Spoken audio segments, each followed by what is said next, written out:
আজিতো পূজা আৰম্ভ হৈ গ'ল, কিবা এটাতো কৰিবই লাগিব। পূজা চাবলৈ পইচাই নাই। এটা কাম কৰোঁ, পাপৰ ভাগৰ কাপোৰ আছে নেকি চাওঁগে। কাপোৰখিনি ধুই পিনি পিছত পূজা পইচা উলিয়াই ল'ম।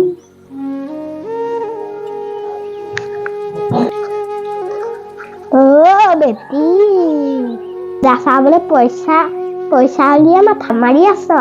কাপোৰ ধুই পইচা দি আছো ৰ। কাপোৰ লবি কথা কয়ে দিম।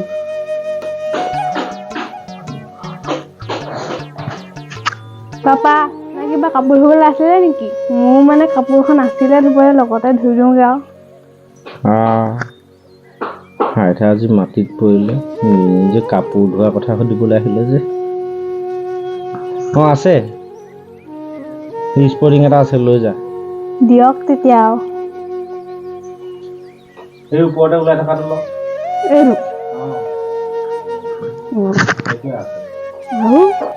অকল এটাহে নেকি?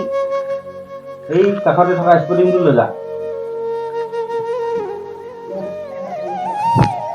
সেইটো লৈ যা। সেই তলত থকাটো গেঞ্জিটো লৈ যা।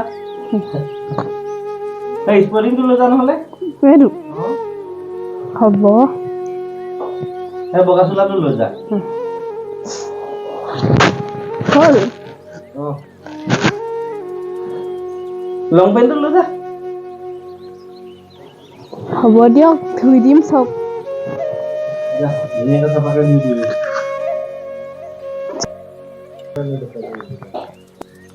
বায়ে কাপোৰ ধুবলৈ গ'ল, পাপাক মনে মনে কৈ দিওঁ। পাপা কাপোৰ ধুই দিছে নহয়। বায়ে পইচা খুজিব। কিহৰ পইচা?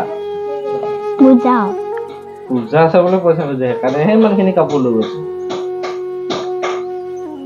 দুইজনীকে অলপমান দিম বাৰু দেই। ঠিক আছে।